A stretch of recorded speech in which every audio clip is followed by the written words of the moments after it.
The autumn of 1888 had a way of settling over London, like a damp burial shroud. The fog seemed thicker that year, less a passing mist and more a living, choking thing that clung to the gas lamps and coiled in the throats of those who dared to breathe it. The city's poorest quarters were the worst afflicted, those twisting alleys of Whitechapel and Spitalfields, where the light of civilization seldom reached, and the dark was not merely the absence of the sun, but a presence in itself. The air was heavy with coal smoke, and the faint stench of the Thames at low tide, and every shadow seemed to hold its own private malice. It was a year of many terrors, of whispers and fears given form. The Ripper's blade had already painted the streets in horror, and people thought they had seen the face of evil. They were wrong. It began, as such things often do, without ceremony. A seamstress named Martha Caldwell, 33 years of age, lived alone in a cramped lodging on Dorset Street. She was not beautiful, nor was she wealthy, and for that she was considered safe from the predators who prowled the night. She worked long hours under candlelight, mending coats and dresses for the better sort, who would not deign to look her in the eye when they came to collect their garments. Her life was unremarkable, and perhaps she preferred it that way. But on the evening of October the 2nd, Martha's life met its quiet, appalling end. The rain had ceased just before midnight, leaving the streets slick and shining under the dim gaslight. The sound of a carriage clattering over wet cobblestones drifted faintly through the mist, then faded to silence. Martha, returning home from delivering a finished coat to a shop in Bishopsgate, turned down the narrow passage that led to her door. What happened next would never be fully known, for there was no one to witness it. She was found in the gray light of morning by a fishmonger on his way to the market. She lay crumpled against the cold brick wall, her sewing basket spilled beside her, spools of thread unwound and tangled, like the intestines of some small dead thing. There was no blood, no wound, no sign of a struggle. Her hands were clenched into fists, her eyes wide, staring at nothing, and her mouth, God help them, her mouth was drawn open in a soundless scream so deep and desperate that the skin at the corners had torn. Dr. Percival Henshaw, the coroner called to examine her, could make little sense of what he saw. Her heart had stopped, certainly, but there was no physical trauma to account for it. No indication of poison, no sign of strangulation. She appeared, to all medical understanding, to be perfectly healthy. Only the expression remained to tell the story of her final moments. In his ledger, Henshaw wrote with reluctant hand, "Death by fright. Terrifying beyond comprehension." It was not the first such case. Though it had gone unremarked upon at the time, a sailor newly returned from India had been found dead in a similar fashion 3 weeks prior, collapsed on the steps of a public house in Ratcliffe Highway. His eyes had been open, fixed on something that was no longer there. And further still, a boy of 14 had been discovered in Spitalfields Market, sprawled across a sack of potatoes, his face frozen in an expression of perfect horror. No one had thought to connect these deaths until Martha. When the news broke in the Pall Mall Gazette, the public seized upon the ghastly details. The Ripper was still fresh in the city's memory, but this was different. There was no blade here, no butcher's work. The victims were untouched, unspoiled, save for that dreadful permanent mask of terror. It was as though death had come to them without laying a finger upon them, as if they had seen something so far beyond human comprehension that their very hearts refused to beat in its presence. In the days that followed, whispers began to circulate among the night folk, those who worked the hours between the setting and the rising sun. There were stories told in hushed tones over tankards of ale, stories that never reached the ears of the constables, but spread like sickness through the city's underbelly. They spoke of a man seen walking in the fog, tall, dressed in a fine long coat and a top hat of impeccable quality. His gait was unhurried, his steps measured, his presence almost regal, but those who looked upon him swore he had no face. Not a scarred ruin, not a mask, but an absence, a smooth, featureless expanse, where a human visage ought to have been. One costermonger, a man named James Burkett, swore he had glimpsed the figure on a night when the fog was thick enough to blot out the moon.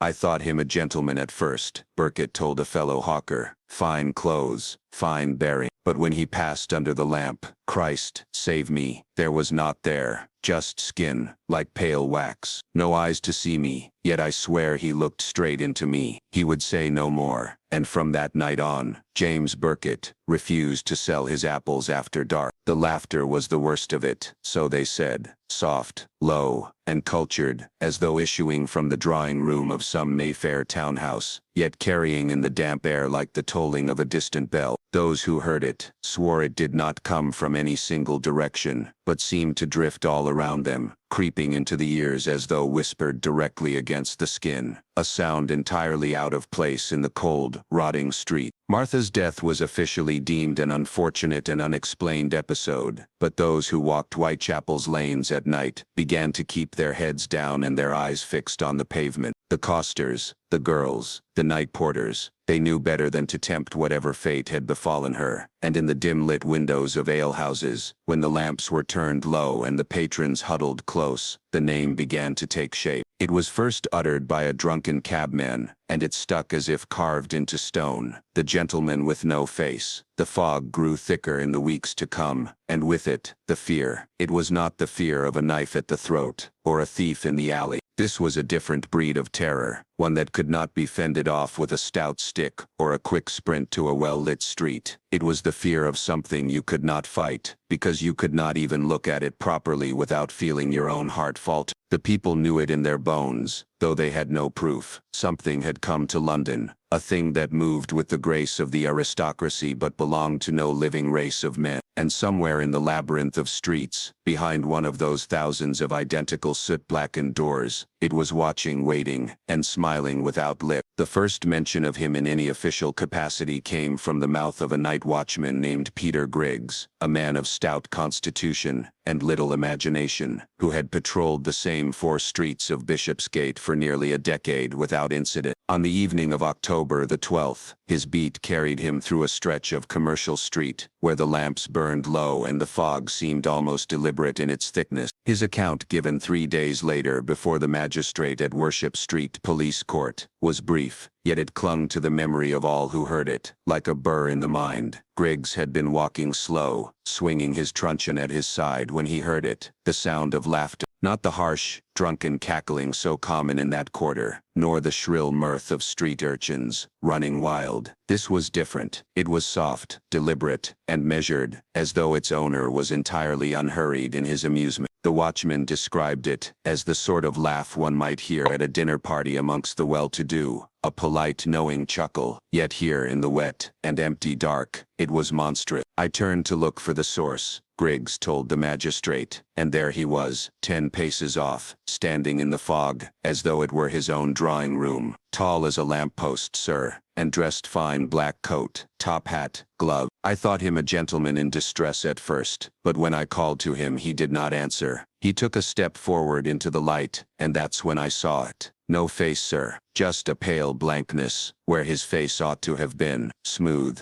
like fresh plaster. But I could feel him staring at me all the same. The magistrate asked if Griggs had approached the man. The watchman shook his head, admitting with shame that he had been rooted to the spot, his legs refusing to obey him. The faceless figure took 2 more slow steps forward, the fog curling about his boots, and then simply was gone, not turned into an alley, not vanished into shadow, but gone, as though the night had swallowed him whole. Griggs had never run faster in his life, and when he reached the next lamp, he found himself unable to remember precisely how he had come there. By the end of October, 3 more bodies were discovered. A dressmaker's apprentice collapsed in a doorway off Petticoat Lane, a dock clerk found dead beside his ledger in the counting house, and a woman of uncertain profession, whose body was left propped in a doorway as if she were only resting. The cause in each case was the same: heart failure without visible cause, eyes open in a gaze fixed on something that no one else could see. The newspapers, always eager for something sensational, took up the story with gusto. The Illustrated Police News carried a woodcut of the figure, impossibly tall, clad in black, with a featureless oval, where the face should be, looming over the crumpled form of a woman. The headline read, "The Gentleman with No Face Strikes Again." Public fascination quickly blurred with public terror. In drawing rooms and gin palaces alike, speculation became a kind of fever. Clergyman claimed the figure was the restless spirit of an aristocrat whose sins had damned him to wander the earth, stripped of identity for eternity. Amateur occultists muttered about rituals and secret societies, pointing to the elaborate dress as proof of high birth. Those of a more practical mind suggested a deranged man wearing some form of waxen mask, though no one could explain how such a disguise could elicit death through fright alone. In the tap rooms, theories were wilder still. A rag-and-bone man swore it was a skin thief from the old country, a creature that could wear a man's face like a glove and discard it when it wished. A barmaid claimed her cousin had seen the gentleman step into a brick wall as though it were made of mist. Others said he was not a man at all but some sort of shadow, wearing clothes to mock those it hunted. Whatever the truth, the fear grew. Women refused to walk alone after dark, and even men kept their hands near the nearest door latch as they passed through the mist. Hackney carriages began to do brisk trade in the poorer quarters, as those who could spare a shilling or two chose the safety of a rattling cab over the silent menace of the pavement. Yet the fog, patient and knowing, was always there, wrapping itself around London's bone. In early November, a letter arrived at the offices of the Morning Chronicle, addressed to the editor in an elegant, looping script. It read, "Sir,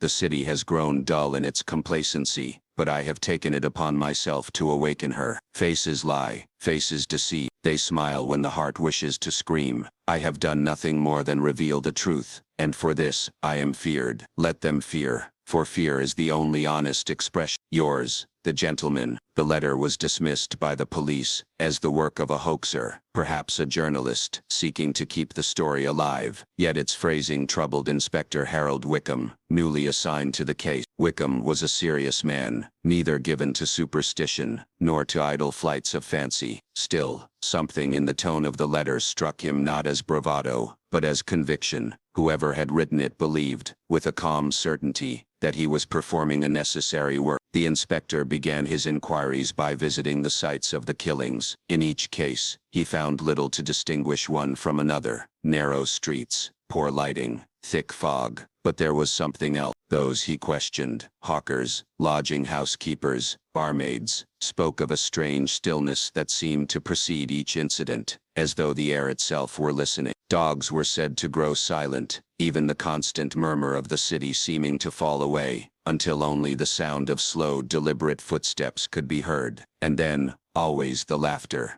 Inspector Harold Wickham was not a man who indulged in ghost story. He believed in the comforting solidity of facts, in the clean weight of evidence, in the notion that all deeds, however foul, could be traced to human hands. But the more he walked these fog-bound streets, the more he felt the ground of certainty shifting under him. It was the map that first suggested the pattern. Wickham was sitting at his desk in the yard one evening, the damp fog pressing against the window panes like an uninvited guest, when he took out the street plans of the East End. One by one, he marked the locations where the bodies had been found. Martha Caldwell, in Dorset Street; the dressmaker's apprentice, in Petticoat Lane; the dock clerk, near the Limehouse Basin; and the unnamed woman in Flower and Dean Street. At first the points seemed scattered, but when he added the two earlier deaths, those that had been filed away as natural causes, but which now seemed part of the same strange work, he saw it. The marks formed a rough semicircle, all within walking distance of Bishopsgate Street, and at the very center of that arc was a property Wickham knew by name if not by acquaintance. 18 Bishopsgate Street, the former townhouse of Lord Edgar Tillinghast. Tillinghast was a name spoken rarely, and often, with a glance over the shoulder. He had been a man of noble birth and vast private means, though never of much public standing. The papers of the late 1870s occasionally mentioned him, an appearance at a winter ball, a contribution to a charity hospital, but after the spring of 1879, his name simply ceased to appear. There were rumors of an illness, of travels abroad, of scandal hushed up at great expense. None could be confirmed. What was known was that his household staff had been dismissed in the summer of '79, and the house had stood empty ever since. Wickham obtained the key from the property office, though the clerk handed it over with evident reluctance, muttering something about places best left shut. On a damp, sunless afternoon, the inspector found himself standing before the building. It was a fine example of Georgian construction, 3 stories of pale brick, the facade blackened with soot and neglect. The windows were clouded with dust, and the brass knocker on the heavy door was green with age. Inside, the air was stale and heavy, carrying the faint tang of malt. His footsteps echoed too loudly in the hall, as though the rooms were listening. The drawing room was bare, the furniture long removed, but the walls bore faint stains in the shape of where paintings had once hung. Upstairs, in what had once been a study, Wickham found something that gave him pause. The walls here were not empty, they were covered,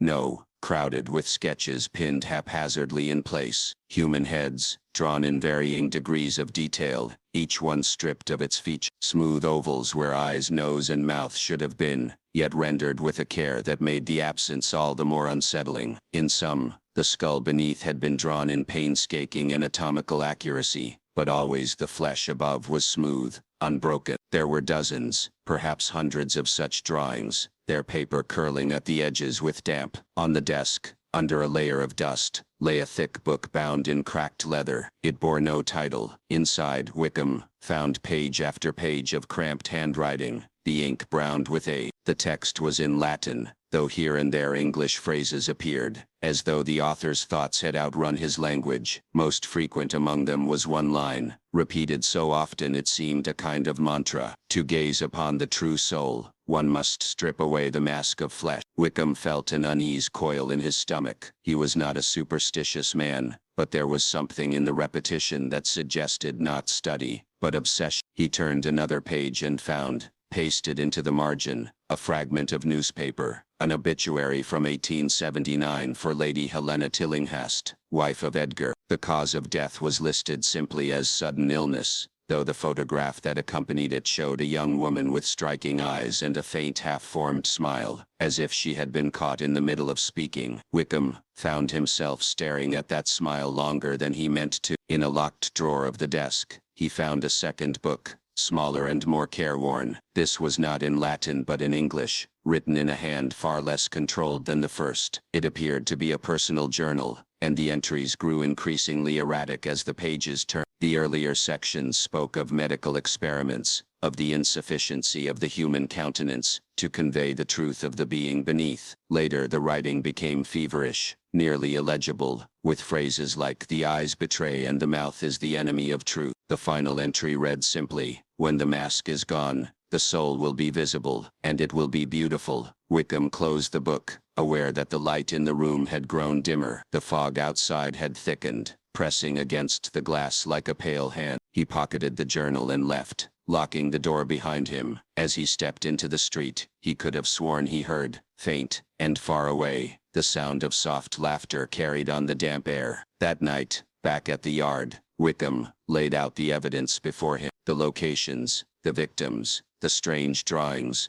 the obsessive writings, they all pointed, however tenuously, back to Lord Edgar Tillinghast. But Tillinghast had not been seen in nearly a decade, and there was no record of his death, no grave, no certificate, nothing but silence where a man's life should have been. Wickham's thoughts turned to the letter sent to the Morning Chronicle. Faces lie, faces deceive. Could it be the same man who had once filled an entire room with visions of faceless humanity? If so, how had he come to be stalking the streets at night, untouched by age, and leaving death in his wake without a mark upon his victims? As the inspector pondered this, the lamp on his desk flickered once, then twice. The flame steadied, but he found himself staring at the darkened corner of the office, half expecting to see a tall figure standing there. The space was empty, yet the feeling that it had only just been vacated would not leave him until long after the lamp was extinguished. The attack on Mary Ellen Price occurred on the night of November the 16th,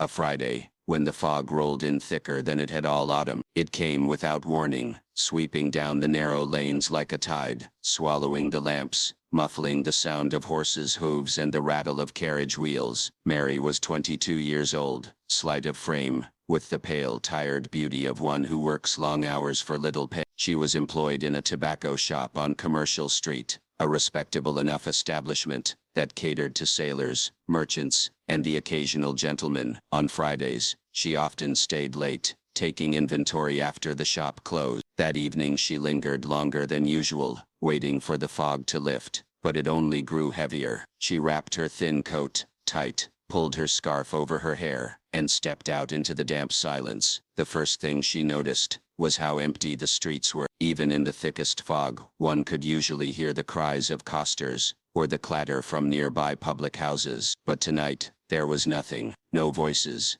no footsteps, only the faint drip of water from a gutter somewhere above. Her own boots struck the cobbles too loudly, as though the night were listening. Halfway home, she became aware of another sound, faint, but distinct. Footsteps, slow, measured, and unhurried. They did not quicken when she did. They did not falter when she turned a corner. They simply followed, the steady rhythm echoing softly in the fog. Mary told herself not to be foolish. The streets were always full of people coming and going. Perhaps it was simply another late worker headed home. Yet a prickling sensation crept across her shoulders, as though invisible fingers had brushed the nape of her neck. She glanced over her shoulder. The fog behind her was impenetrable. The footsteps drew closer. Then came the laughter. It was soft, cultured, almost polite, not loud enough to be mocking, but filled with a kind of patient amusement, as though the owner of the voice knew something she did not, and would reveal it only at the proper time. The sound seemed to come from nowhere, and everywhere at once, curling in the fog like smoke, seeping into her ears, until she could hear nothing else. Mary's pace quickened. She turned down a narrow lane, one she knew well, with a lamp halfway along and another at the far end. The first lamp's glow loomed in the mist, but it did little to comfort her. The light was pale and sickly, barely reaching the ground. And then she saw him. A tall figure stepped into view, emerging from the curtain of fog as though it parted just for him. He wore a long black coat, its hem brushing the tops of polished boots. A silk cravat peeked from the collar, and in his gloved hand he carried a cane he did not seem to need. The brim of his top hat cast a deep shadow over where his face should have been, but there was no face. Mary later told Inspector Wickham, her voice trembling even in the retelling, that it was not a mask, nor was it the ruin of some injury. It was simply absent, smooth and pale, without a single line or mark, as though the skin had been drawn taut over an empty canvas. Yet despite the lack of eyes, she felt him looking directly at her, and she knew with cold certainty that he could see her more clearly than any man with sight ever could. She stumbled back, her breath catching in her throat, and in that moment she saw something worse. Beneath the surface of that blank skin, something moved, not the twitch of muscle, but a shadow, dark shapes writhing just beneath the surface, like eels under ice. They shifted and curled, pressing outward as though yearning to break through. He took one slow step toward her, then another, his head tilted slightly to one side, as if studying her. The laughter came again, quieter now, as though shared only between them. Mary tried to scream, but the sound caught in her chest. Her knees buckled, and the world tilted. The last thing she saw before the blackness took her was the figure standing perfectly still, the fog closing around him like a curtain. When she woke, she was in a narrow bed in St. Bartholomew's Hospital, the faint scent of carbolic acid in the air. A nurse told her she had been found by a constable making his rounds, lying unconscious in the lane. She had no visible injuries, but her pulse had been faint, and she had not stirred for hours. Inspector Wickham came to take her statement the following day. He found her pale and hollow-eyed, her hands twisting the bedsheet into knots as she spoke. "It isn't just a man," she whispered. "It's wearing the idea of a man, like a play actor dressed for a part. But the part is wrong. It doesn't belong here." She hesitated, then added, "And it wasn't finished with me. I could feel that." The doctor attending her advised Wickham that she was suffering from what he termed nervous collapse. She refused to leave the hospital for a week, and when she did, she moved to lodgings on the far side of the city. She never returned to her position at the tobacco shop, and she was never seen on the streets after sundown again. Word of her encounter spread quickly through the East End. The story took on a life of its own. Some said she had looked into the gentleman's true face, and lived,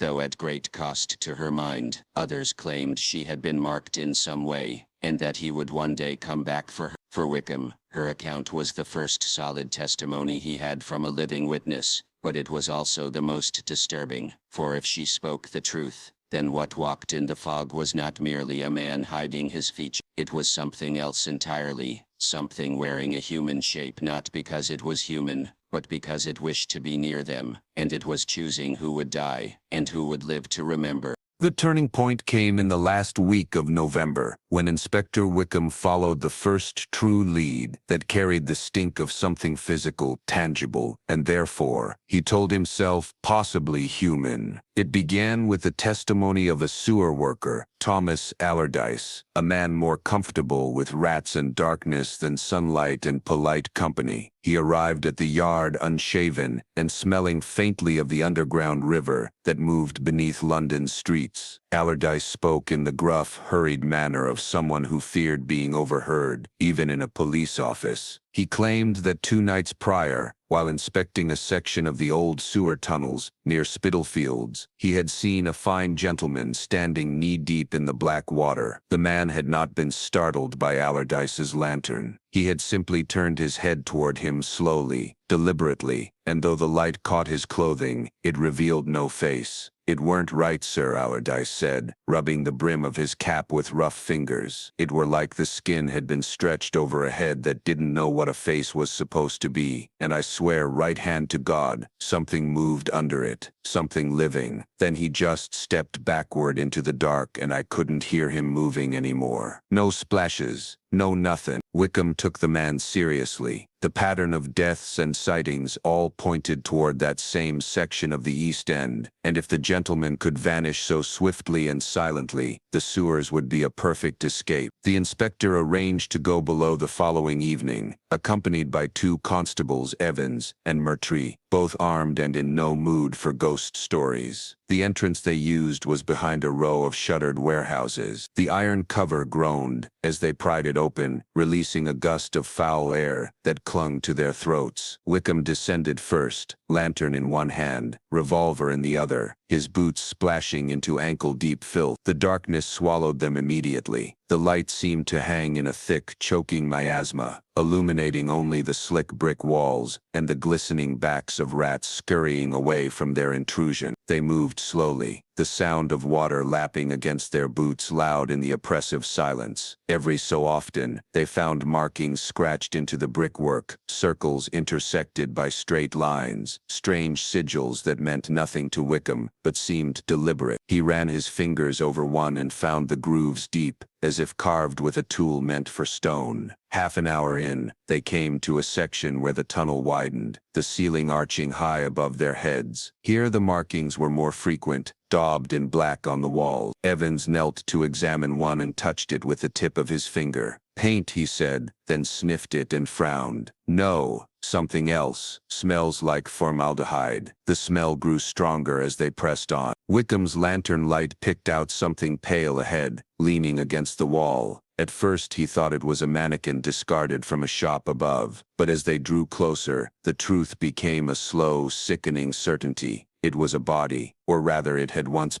The clothing was fine, wool waistcoat, silk cravat, but the head had been stripped of all features. No eyes, no nose, no mouth, only smooth, pale skin where they should have been. The surface gleamed faintly in the lantern light, waxen, yet too real to be anything but flesh. Evans swore under his breath. Murtry turned away, gagging. Wickham crouched beside the thing, forcing himself to look. The head was whole, uncut, unstitched, no sign of surgical alteration, no seams, nothing that could explain it. It was as if the man's face had never existed. They found more as they ventured deeper. Half a dozen figures, arranged in a narrow alcove, seated upright, as though waiting for some unseen performance to begin. All of them had the same smooth, faceless head. Some were in workman's clothes, others dressed in finery, but each was eerily still, their hands folded in their laps, their skin dry and cold to the touch. In the center of the alcove stood a pedestal, and upon it lay a book bound in oil-black leather. Wickham opened it with gloved hand. The pages were filled with precise looping handwriting, experiments described in meticulous detail, notes on removing the false image,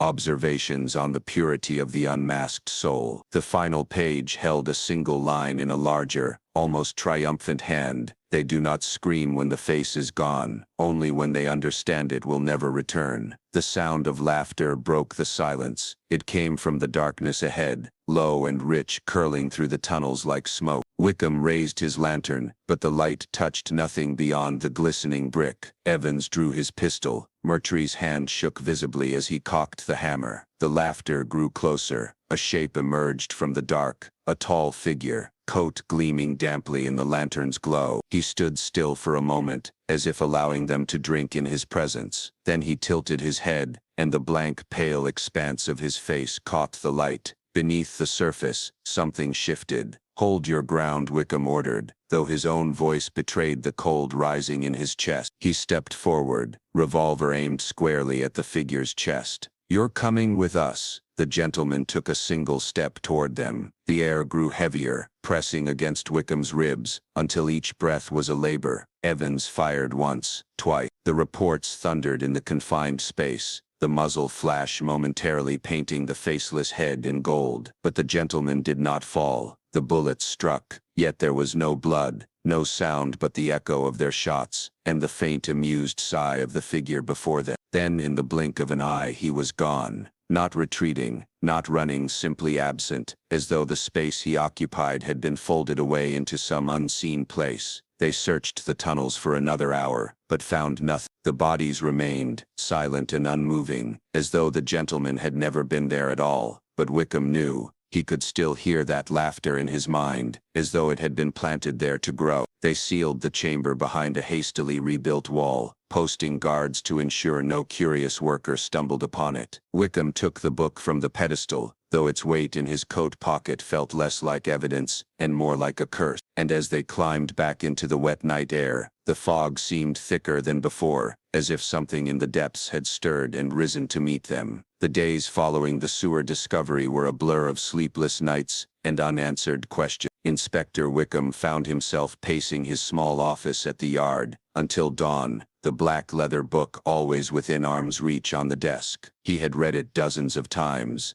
though he understood little. The author, presumably the gentleman, wrote in a fevered mixture of philosophy, anatomy, and something Wickham could only call ritual. Some passages described the human face as a mask stitched to the skull, while others spoke of the truth beneath, free of expression, free of deceit. Most unsettling were the diagrams, crude yet disturbingly precise illustrations of faceless heads, each annotated with notes in looping script. The ink bled in some places, as if written with too much force, but one phrase recurred throughout the pages: "The harvest is not complete until the mask is willingly surrendered." Wickham's superiors wanted him to destroy the book. Chief Superintendent Harrington had been blunt. "We are not dealing with a man," he said, his voice low, eyes fixed on the floor as though afraid to look Wickham in the eye. "And if you keep reading that filth, you'll see him more than you wish." But Wickham was not prepared to destroy the only tangible link to the gentleman. He was convinced the book held patterns, dates, locations, something that might predict his movements, and after a week of sleepless study, he believed he had found one. The entries spoke repeatedly of nights of surrender spaced exactly 13 days apart, each one coinciding with a documented killing or disappearance. The next night of surrender was less than 48 hours away. Wickham didn't need to guess where it would occur. The writing made cryptic reference to the great shadow of the dome, which could only mean St. Paul's Cathedral. He decided then that he would end, not with an army of constables,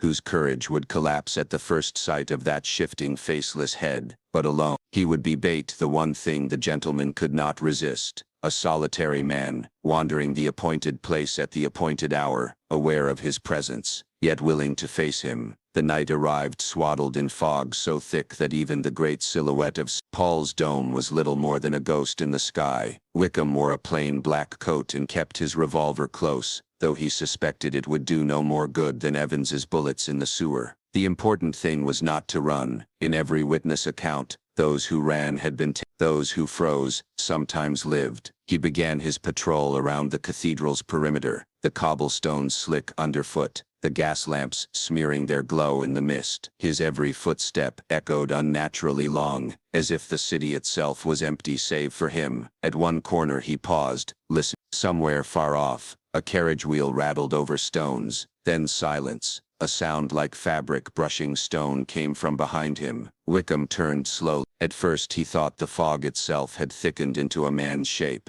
but as it drew nearer, he saw the outline resolve into the gentleman's tall frame. The coat was immaculate, its buttons catching faint glints of light, and the figure moved with the slow, deliberate grace of someone certain of his prey. The faceless head tilted slightly, as though in polite greeting. Wickham's heart hammered, but he forced himself to stand his ground. "You've been hunting for too long," he said, his voice steady only through sheer will. "It ends tonight." The gentleman stopped a few paces away. Beneath the smooth skin of his face, something shifted, small sharp movements, like insects crawling just beneath the surface. Then came the laughter, low at first, then swelling until it filled the air, echoing strangely in the fog as if coming from everywhere at once. "You wear your mask well," the voice said, not aloud, but inside Wickham's head. It was deep and resonant, yet intimate, as though spoken directly into his bones. "Will you give it freely, or must I take it as I have from the others?" Wickham drew his revolver, though the action felt futile. "You'll take nothing from me." The gentleman moved closer, one slow step at a time. "That is what they all said," the voice murmured, "and yet, they wept when it was gone." Wickham fired. The shot cracked the night open, the muzzle flash lighting the gentleman's faceless head in harsh relief. But the figure did not fall.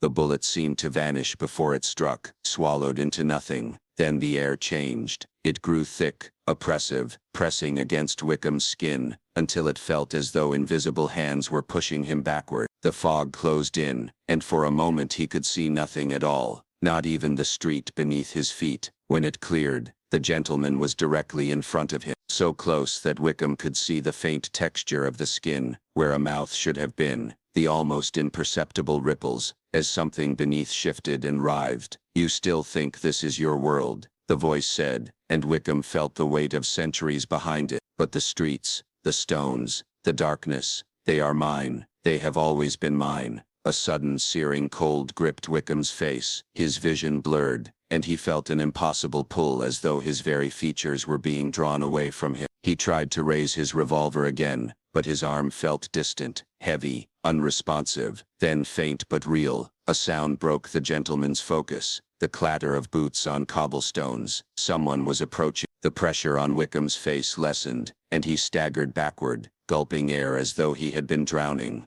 The fog parted just enough to reveal Evans, his pistol raised, his eyes wide. "Sir, step back," he shouted, but the gentleman was already fading, his form dissolving into the mist. Wickham caught one last glimpse of that blank head turning toward him, a silent promise passing between them. "Next time, there will be no interruption." The fog swallowed him, and he was gone. Evans rushed to Wickham's side. "God help us," he whispered. "I saw his face. Or rather I didn't." Wickham tried to speak but found his voice raw, his breath uneven. Something cold lingered on his skin, as if part of the gentleman's touch had seeped into him. He knew then that the hunt was far from over, and worse that the next encounter would be on the gentleman's terms, not his. The days after the fog encounter felt wrong, as if some quiet shift in the city's pulse had occurred, and only Wickham could sense it. London moved as it always did. Carts clattered over wet stones, newsboys shouted the latest headlines, market women haggled in the shadow of narrow alleys, but beneath it all was an emptiness, an absence that seemed to hum behind every sound. He could not shake the feeling that the gentleman was closer than ever, not watching from afar, but inhabiting the very air around him. At night he heard faint laughter in the walls of his lodgings, and sometimes waking abruptly, he found himself staring at the mirror, and wondering if his reflection was just slightly delayed. The black leather book remained locked in his desk drawer, but its presence bled into his thought. Sometimes,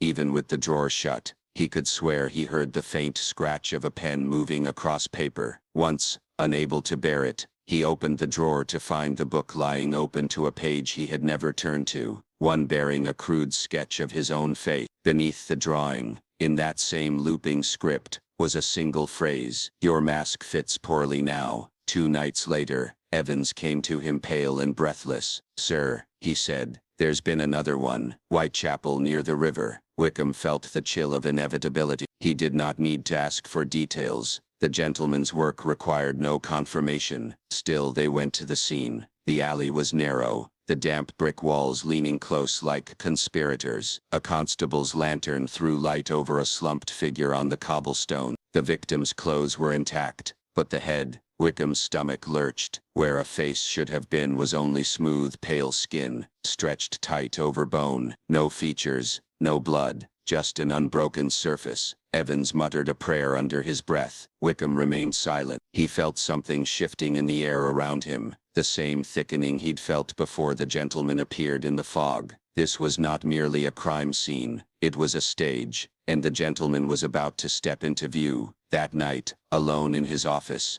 Wickham reopened the book. He traced the dates, the patterns, and found what he dreaded. The final night of surrender was marked for the next full moon, 3 days away. The location was unambiguous this time. The entry read, "Where the dead sleep above the living." Wickham knew instantly. It meant Highgate Cemetery. He did not inform the yard. This was no longer their hunt. It was his, and his alone. The night of the full moon arrived bitterly cold. Wickham entered Highgate just after midnight, the iron gates groaning as he pushed them open. The moonlight dripped through the bare branches, casting twisted shadows over the leaning gravestones. Marble angels stared down with blind eyes, their wings blackened by soot. He followed the winding paths deeper into the cemetery, the crunch of frost beneath his boots loud in the stillness. The gentleman's presence was palpable, like an invisible current running through the ground itself. Wickham's breath hung in the air, each exhale feeling stolen from him.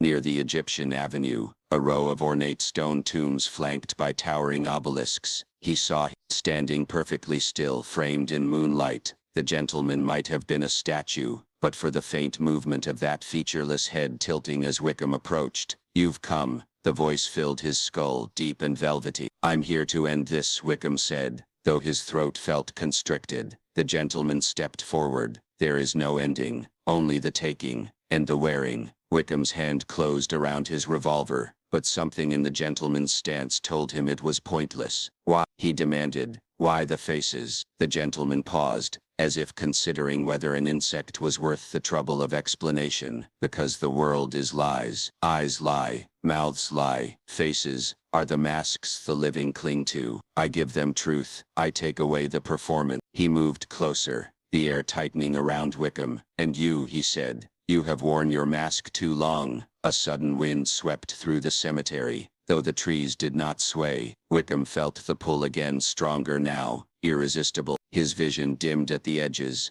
as a numbness spread over his cheeks, his lips, his eyes. His thoughts slowed, replaced by an alien coldness that seemed to seep into his skull. But then a sound, faint, far off, but enough. The distant creak of the cemetery gates, footsteps on gravel. Wickham forced himself to turn his head, though it felt like lifting stone. "Evans." He was running toward them, shouting Wickham's name. The gentleman's smooth head turned sharply toward the sound, and for a moment, Wickham felt the pull weaken. Summoning what strength remained, he reached into his coat, not for the revolver, but for the black leather book. He hurled it at the gentleman's chest. The effect was immediate. The figure staggered back, his faceless head twitching violently as though racked with pain. The book hit the ground, pages snapping open, and from it poured a low guttural sound. Not laughter this time, but something raw and wounded. Wickham seized the moment, lunging forward, and driving his shoulder into the gentleman, forcing him back toward one of the open tombs. The stone threshold caught the gentleman's heel, and he fell backward into the darkness within. The air seemed to shatter, the oppressive pressure vanishing in an instant. Wickham stumbled back, gasping, as Evans reached his side. Together they peered into the tomb. It was empty. Only the book lay on the ground where it had fallen, its pages now blank. They left the cemetery in silence. In the weeks that followed, there were no more killings, no more disappearances. The fog rolled over London as it always had, but it no longer carried the echo of laughter. Still, Wickham kept the book locked away in his desk, though it now contained nothing but empty paper. He told himself it was over, that the gentleman had been banished, or destroyed. But on certain nights, when the wind was just right, he thought he heard footsteps pacing slowly outside his door, and sometimes, passing a mirror, he would catch a glimpse of his reflection, delayed by just a fraction of a second, as though it were trying to remember how to wear his face. They say London never truly sleeps, but in 1888, the city learned it could wake to something far worse than nightmares.